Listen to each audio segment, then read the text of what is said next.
नमस्कार मित्रांनो, ऊर्जा स्वरूप या चॅनलमध्ये आपलं स्वागत आहे. जसं की तुम्ही थंबनेल वाचलंच असेल, the more you let go, the more you receive from the universe.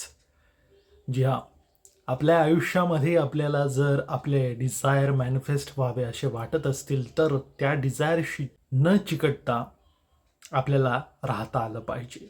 The more you let गो म्हणजे कुठलीही सफरिंगची भावना, लोअर फ्रिक्वेन्सी व्हायब्रेशन ज्या पद्धतीने तुम्ही रिलीज कराल, त्या पद्धतीने युनिव्हर्स तुम्हाला अबंडन्समध्ये देईल. अर्थात आपल्या आयुष्यामध्ये आपण जेही एक्सपिरियन्स फेस करत असतो लहानपणापासून तर आता जेवढंही कोणाचं वय असेल तेव्हापर्यंत तो त्याच्या माइंडमध्ये सगळ्याच गोष्टी स्टोअर करत असतो आणि त्या गोष्टी स्टोअर केल्यामुळे, त्या गोष्टींना क्लिंग झाल्यामुळे आपण खरं तर रेझिस्टन्स क्रिएट करत असतो आणि त्यामुळेच आपल्याला ती गोष्ट रिसीव्ह होत नाही. तुम्ही बघा ना, कुठल्याही नात्यामध्ये जर तुम्ही एखाद्या व्यक्तीशी फार चिकटलात, फार त्याच्या विनवण्या केल्या, गयावया करत जर तुम्ही रिलेशनशिपमध्ये असाल, तर अशा वेळेला तिथे रेझिस्टन्स क्रिएट होणं स्वाभाविक आहे. भगवान बुद्ध सुद्धा म्हणतात की the root cause of suffering is attachment. म्हणून तुम्ही तुमच्या डिझायरशी अटॅच नाही राहायचंय. अटॅच राहायचं नाही याचा अर्थ असा नाही की तुम्ही ते सोडून द्यायचंय. तुमच्या मनात ती गोष्ट नक्कीच असणार आहे, पण ती लेट गो करायची, युनिव्हर्सला सरेंडर करायचं आहे. आणि ज्या वेळेला तुम्ही नॉन रिॲक्टंट असतात, डिटॅच राहतात तुमच्या डिझायरशी, त्याच वेळेला सर्वात जलद गतीने ते डिझायर तुमच्यापर्यंत पोहोचत असतात. म्हणून लेट गो करा. कुठलीही गोष्ट, कुठलीही अशी निगेटिव्ह भावना जीही तुमच्या मनामध्ये स्टक आहे, तिला लेट गो करायला शिका. ज्या वेळेला तुम्ही लेट गो करतात त्या क्षणाला तुम्ही युनिव्हर्सच्या व्हायब्रेशन्सची समरस होतात आणि त्यानंतर युनिव्हर्स तुम्हाला देत असतं. युनिव्हर्स दुसऱ्या कुठल्याही लँग्वेजला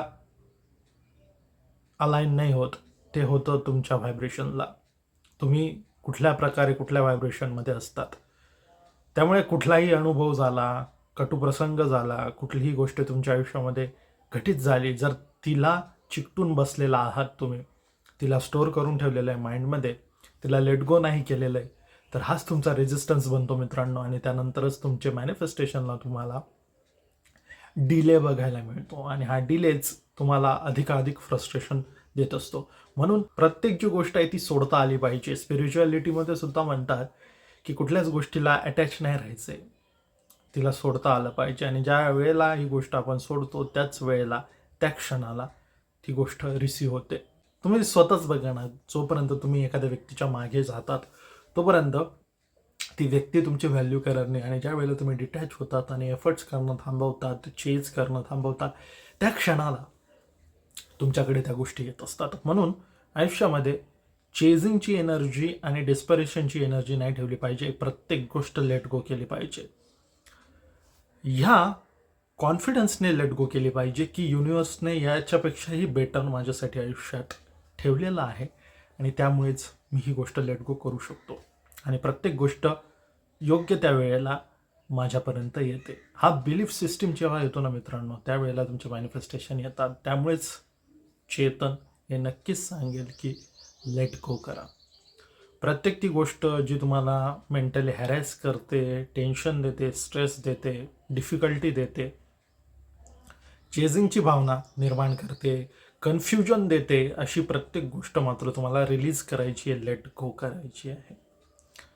मी बऱ्याच व्हिडिओजमध्ये लेट गो बद्दलही बोलत असतो. त्यामुळे लेट गो केल्यानंतर ती वस्तू, व्यक्ती, परिस्थिती आपल्या आयुष्यात परत येणारच नाही, तर असं नसतं. या भीतीमुळेच माणूस लेट गो करत नाही. आणि ही भीती ज्या वेळेला संपुष्टात येते त्यावेळेलाच तुमचे मॅनिफेस्टेशन येत असतात. कारण की युनिव्हर्सला हे कळतं की तुम्ही कुठल्याच गोष्टीला अटॅच नाही आहेत आणि त्याच वेळेला ही एनर्जी तुम्ही रिसीव्ह करत असतात मॅनिफेस्टेशनच्या स्वरूपामध्ये. आणि प्रत्येक गोष्ट ही युनिव्हर्समध्ये एनर्जी आहे. मग ती स्थायू स्वरूपात असो, वायू स्वरूपात असो, जल स्वरूपात असो, कुठलीही गोष्ट ही एनर्जी आहे, ऊर्जा आहे. आणि मग ही ऊर्जा रिसीव्ह करायची असेल तर मात्र तुम्हाला स्थिरता आणणं गरजेचं आहे.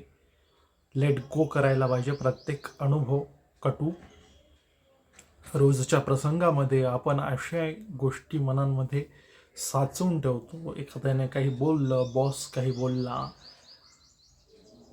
ऑफिसपासून घरापर्यंत येईपर्यंत आपण कित्येक एक्सपिरियन्स स्टोअर करत असतो.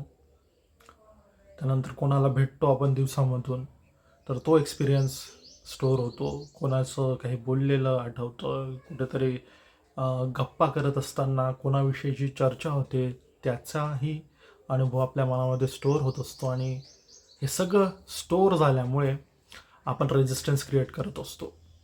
मनामध्ये कामाविषयीचा उत्साह कमी होतो आणि त्यामुळेच आपण हे रेजिस्टन्स आपल्या आयुष्यामध्ये क्रिएट करत असतो. सो हा रेजिस्टन्स पण लेट गो करायचा आहे. ज्यावेळेला तुम्ही रेजिस्टन्स लेट गो करतात त्यावेळेला तुम्ही अलाइनमेंटमध्ये येतात, आणि ज्या वेळेला अलाइनमेंटमध्ये येतात तुम्ही रिसिव्हिंग मोडमध्ये येतात.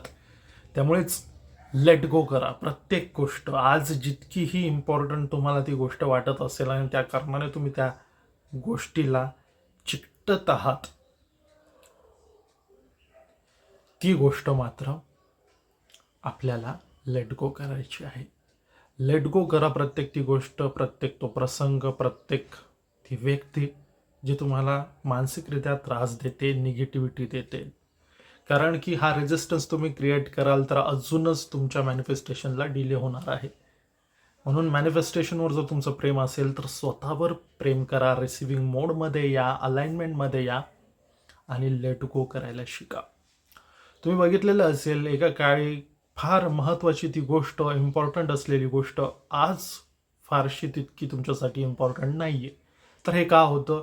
कारण की त्याच्याबद्दलची अटॅचमेंट, रेजिस्टन्स आपल्या मनामधून निघून जातो. आणि ज्या वेळेला निघतो, तुम्ही बघितलं असेल ती गोष्ट रिसिव्हसुद्धा होते. त्यामुळेच रिसिव्हिंग मोडमध्ये यायचं असेल तर लेट गो करायला शिका मित्रांनो. प्रत्येक ती गोष्ट लेट गो करायची आहे. हा भार मनावर आणि शरीरावर का तरी ठेवायला आपण, नाही का? त्यामुळेच हे सगळं सोडा मित्रांनो, कारण की सगळं काही भेटतं, मिळतं. म्हणून एका स्पेसिफिक गोष्टीला चिकटून राहून रेजिस्टन्स क्रिएट करू नका आणि त्या गोष्टींना जास्त महत्त्व देऊ नका. तेव्हाच तुम्ही रिसिव्हिंग मोडमध्ये येणार मित्रांनो. सो लेट गो करा. याबद्दलच्या गोष्टी अशाच मी सांगत राहणार, पण हा व्हिडिओ त्या व्यक्तींपर्यंत तुम्हाला नक्कीच पोहोचवायचा आहे ज्यांना याची मात्र सर्वात जास्त गरज आहे. मी आहे चेतन. ऊर्जा स्वरूप चॅनलला लाईक, शेअर, सबस्क्राईब करायला मात्र विसरू नका. मी भेटतो पुढच्या व्हिडिओमध्ये. धन्यवाद.